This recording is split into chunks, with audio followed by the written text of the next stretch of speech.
Now, let's go back to our php.ini file and have a look. We've got error reporting currently set to E-all. So we are reporting errors back to ourselves as we're developing.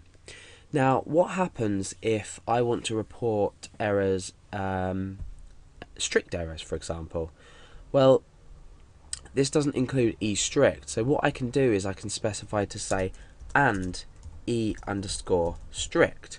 Now what this is going to do is it's going to incorporate strict errors. So what we're talking about is code that might run, but let's have a look at the definition. It might run, but it's there. Runtime notices enable PHP suggest changes to your code which will ensure the best interoperability and forward compatibility of your code. So it's basically giving you messages about your code itself rather than errors that you might be coming across. So you don't need to include this, but maybe it's a good idea if you want that kind of error reporting to show.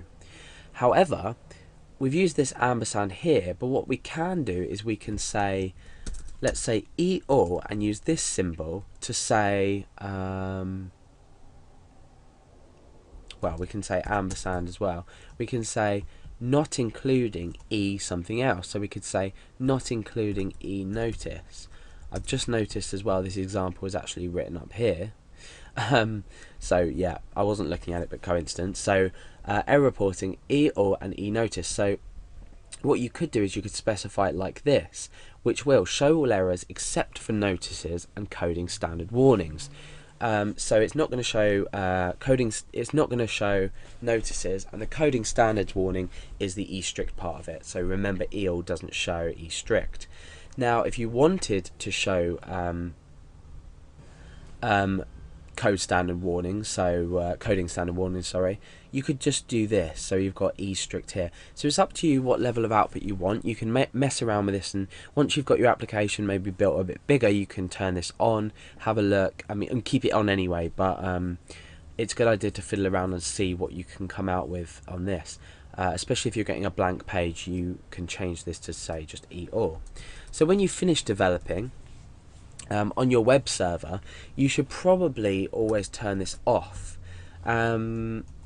Why? The reason being is that if errors do occur on your page, especially e-strict notices, you don't want your viewers to, or your visitors on your website, to be seeing e-strict notices, nor do you want them to see errors if you've maybe trying to include a file somewhere. For example, if you're trying to include a file somewhere and it can't be found and you're returning an error, what's happening is then they're understanding the structure of your website.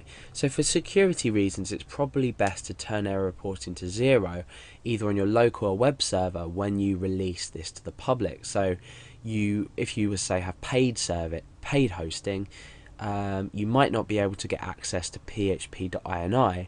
However, you can use a couple of functions to change values, and that's what I'm going to go over just now. So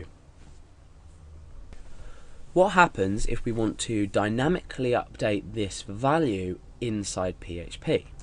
Now let's close php.ini and we'll have a look inside here. So what we can actually do is, let's get rid of the outside content as well. What we can actually do is we can specify error reporting either like this. So we can say error reporting 0. I don't think it's working on my installation at the moment. Yeah, let's just get rid of that, see what happens. Yeah, okay, so error reporting 0. You can then change it to say E-all, and then refresh the page, and you can see, oh no, we're not getting that back. Maybe we could. No, okay, so it's not working on my installation just yet. However, you can use error reporting maybe on like a public server. You can also use things like ini set is a great function to update values in your php.ini. So we can say ini set error reporting E-all. So then, I don't think this is going to work either for my installation, no. But the idea of this is that you are dynamically setting your ini file, or you're just using the error reporting function on its own to change these values. I think with the ionized set you don't need to include these, so it's just like that, regardless of whether it still works on mine. No, it doesn't. So that's a bit about error reporting and how you can either produce errors or hide errors from either yourself or the public, and a bit of information about why you should turn it off, as well as some examples of setting this up on the fly.